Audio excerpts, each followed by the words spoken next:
Again welcome to my channel Sumit sir Harshit academy. आज के lecture में यानी लेक्चर नंबर 3 में हम देखेंगे कि by using definition what is the differentiation of x raise to n। ये हम आज के लेक्चर में देखने वाले हैं। ये क्वेश्चन स्टार्ट करने से पहले आपको मैं थोड़ा सा बता दूं हमारे चैनल के बारे में। हमारा चैनल है सुमित सर हर्षित अकेडमी। मेरा यहाँ पे वडोदरा में खुद का कोचिंग क्लास है जिसमें हम 1 to 12 साइंस तक ऑल सब्जेक्ट्स करवाते हैं और इंजीनियरिंग में डिप्लोमा और डिग्री करवाते हैं। डिप्लोमा और डिग्री में खुद करवाता हूँ। मैकेनिकल मैंने बी मैकेनिकल किया हुआ है, डिस्टिंक्शन से मैं पास हुआ हूँ। और 10th और 12th का मैथ्स में खुद करवाता हूँ। और ये जो टॉपिक मैंने लिया है वो बहुत ही इम्पोर्टेंट टॉपिक इसलिए है क्योंकि ये टॉपिक हर बार यूनिवर्सिटी में आता है और 3 to 4 मार्क्स का ये सम है। ठीक, तो ये देखते हैं, स्टार्ट करते हैं। Topic number 1, find differentiation using first principle या डेफिनेशन। यानी ये क्वेश्चन में आपको क्या लिखा होगा, find derivative of x raise to n by using definition, या तो डेफिनेशन के बदले आपको लिखा होगा फर्स्ट प्रिंसिपल। ठीक है, तो इस टॉपिक में हम ये लिमिट का फॉर्मूला यूज करेंगे जिससे हम डिफरेंशिएशन कर सकते हैं, क्योंकि ये लिमिट का फॉर्मूला डिफरेंशिएशन का है। आइए स्टार्ट करते हैं। सबसे पहले आप एक काम कीजिए, 4 से 5 3 से 4 लाइंस छोड़ दो, उसके बाद आप फॉर्मूला लिख दो। पहले कि फॉर्मूला क्या है, F dash X equals to limit H tends to 0 F of X plus H minus F of X whole divide by H. ये हमारा फॉर्मूला। अब जो क्वेश्चन में दिया हुआ है, क्वेश्चन में एक्स रेज़ टू n जो दिया है वो क्या बनेगा, एफ ऑफ एक्स। ठीक है, यानी जो भी क्वेश्चन में दिया है वो यहाँ पे रिप्लेस करेंगे।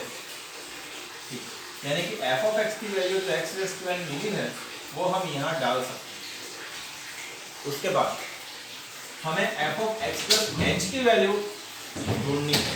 कैसे ढूंढेंगे, एफ ऑफ एक्स तो हमें पता है एक्स रेज़ टू n है। अगर मैं यहाँ एक्स के बदले x प्लस एच लिख दो तो F of X plus H हो जाएगा, जो हमें यहाँ चाहिए। तो यहाँ पे x लिखने के लिए अगर मैं यहाँ x प्लस एच लिखूंगा तो यहाँ भी लिखना पड़ेगा। ठीक है, तो मैं लिखता हूँ replacing x by X plus H on both the sides. तो क्या मिलेगा हमें, F of X plus H equals to X plus H raise to n। ठीक है, तो अब ये F of X plus H की ये जो वैल्यू है वो मैं यहाँ डाल दूंगा इसके बदले। तो हमारा सम कैसा दिखेगा देख लेते हैं। Limit h tends to 0 as it is, F of X plus H के बदले x plus H raise to n minus F of X के बदले x raise to n divide by h। ठीक है, यहाँ तक हम आए। ये जो स्टेप्स किए बहुत ही इंपॉर्टेंट है, इसमें मिस्टेक हो गया तो आंसर रॉन्ग होगा। ठीक है, अब समझिए कि यहाँ से हमारा सम स्टार्ट होगा। तो अब देखो ये फॉर्मूला जो लिमिट का है वो इसके जैसा थोड़ा बहुत बनता है या नहीं वो हमें देखना है। तो देखते हैं, यहाँ पे x प्लस एच है, यहाँ पे सिर्फ x है। एक काम करता हूँ, इसको आपको ये तो पता है कि हम फंक्शन को चेंज कर सकते हैं। x के बदले, यहाँ भी x के बदले हम कोई भी फंक्शन डाल सकते हैं, z डाल सकते हैं, यानी यहाँ पे z, यहाँ पे z, यहाँ पे z, यहाँ पे z, तो भी चलेगा, y तो भी चलेगा। तो मैं z डालता हूँ तो कैसा दिखेगा some, z tends to a, z raise to n minus a raise to n, z minus a equals to n minus, यानी अगर मैं z डालूंगा तो मेरा इस टाइप का दिखेगा, ठीक है। और हम यहाँ पे ऐसा भी कर सकते हैं कि ये जो a है उसके बदले हम कुछ और भी लिख सकते हैं। तो अगर मैं वो a के बदले x लिखूंगा, ठीक है, तो हमें क्या मिलेगा, वैसा भी हम सोच सकते हैं। तो आइए देखते हैं। सबसे पहले ये तो मैंने आपको सिर्फ हिंट दिया कि x हम वेरिएबल चेंज कर सकते हैं, यानी z लिख सकते हैं ऐसे। अब ये सम पे आते हैं। फॉर्मूला में कैसा होता है, देखो पावर्स तो सेम है, इसमें n पावर है, और नीचे के जो टर्म्स है, ये अगर ये पूरा x हो, ये a हो, तो यहाँ भी x माइनस a होना चाहिए, यानी यहाँ पे क्या होना चाहिए, इसके जैसा। देखो आप समझो, इसको देखो, ये x माइनस a दिख रहा है नीचे वाला, तो यहाँ भी x माइनस a है, तो यहाँ पे क्या है, x plus h minus x है, तो यहाँ भी ऐसा ही होना चाहिए, x plus h minus x। पर ऐसा कर सकते हैं हम, कर सकते हैं, क्योंकि हमने एक्चुअली किया क्या स्टेप में, adding x and subtracting x। आप अपने अकाउंट में 100 रुपये डालो, फिर 100 रुपये ATM से निकालो, तो कोई बैलेंस में फर्क नहीं पड़ेगा। उसी तरह से x हमने डाला, x हमने निकाला, तो अब ये करने से हमारा फॉर्मूला सेट हो रहा है कि अभी ये निकाल देता हूँ।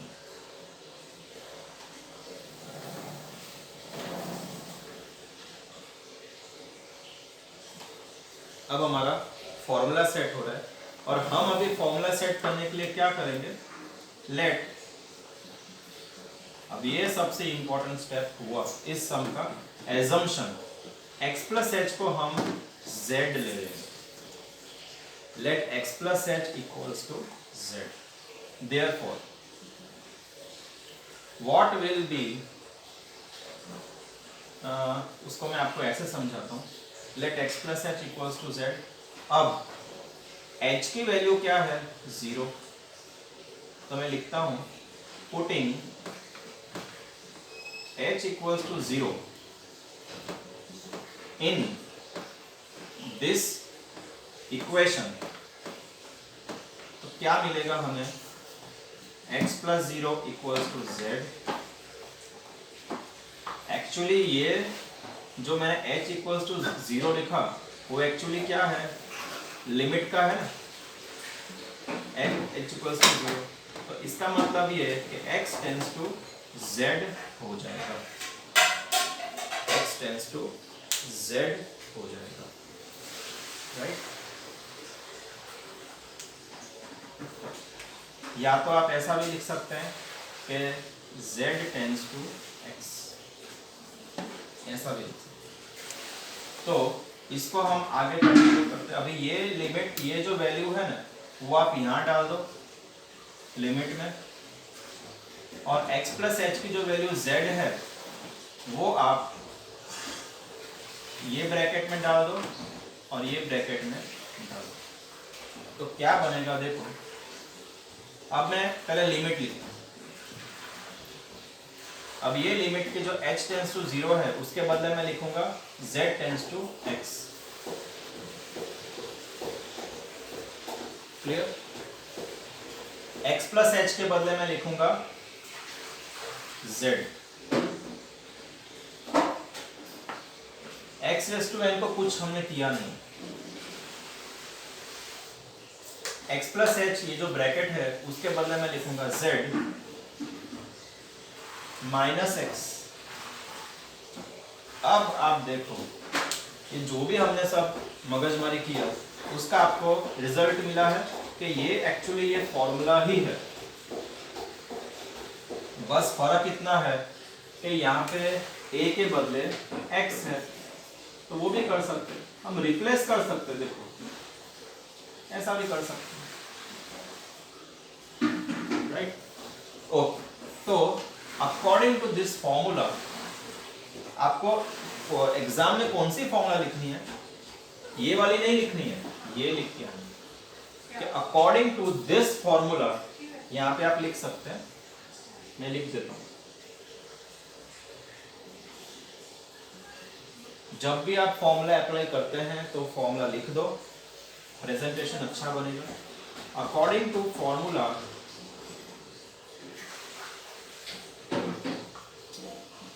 Of limit, which formula, limit, ये वाली फॉर्मूला लिखना, limit x tends to a, x raise to n minus a raise to n,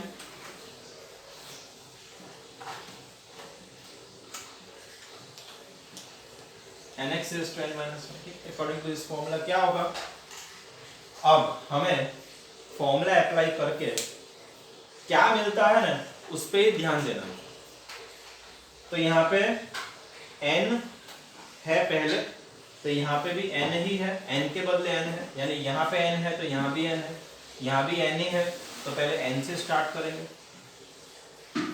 ऐसा क्यों है, क्योंकि अगर यहाँ पे n के बदले 2n होता तो फिर यहाँ 2n लिखा, यहाँ पे n है तो n लिखा, अब यहाँ पे जो वैल्यू है या तो यहाँ पे जो वैल्यू है वो यहाँ लिखा, तो हमारे केस में यहाँ पे z है, तो आप वो वैल्यू लिखोगे, और n माइनस 1 ऐसा आप लिखोगे तो भी चलेगा, नहीं तो आप अभी क्या कीजिए, ये z में क्या हो रहा है, हमारा वेरिएबल चेंज हो रहा है, ये सभी x में है, ये z में है, तो उसको z के बदले आप लिखो x, y, बिकॉज आप देखोगे x इक्वल टू z ही है, ठीक है, तो x इक्वल टू z है, तो आप यहाँ पे z के बदले x लिखो। अब आप बोलोगे कि सर यहाँ पे क्यों नहीं लिखा, यहाँ पे अगर x टेंड्स टू z कर देते तो फिर कोई प्रॉब्लम ही नहीं आती, पर प्रॉब्लम ये होता है कि ये zx है तो zx zx, यानी z के बाद x, z के बाद x, z के बाद x, ऐसा ही फॉर्म होना चाहिए, तो हमें वो पहले पता है। देखो यहाँ भी देखो फॉर्मूला में x के बाद a है, तो यहाँ भी x के बाद a है, यहाँ भी x के बाद a है, इसलिए वो पहले फॉर्म मैंने सेट कर दिया, उसके बाद जब आंसर आया तो हमने फिर से z के बदले x लिख दिया। Why, because x equal to z है, जीरो हट जाएगा तो x इक्वल टू z होगा, तो ये आपका आया है आंसर,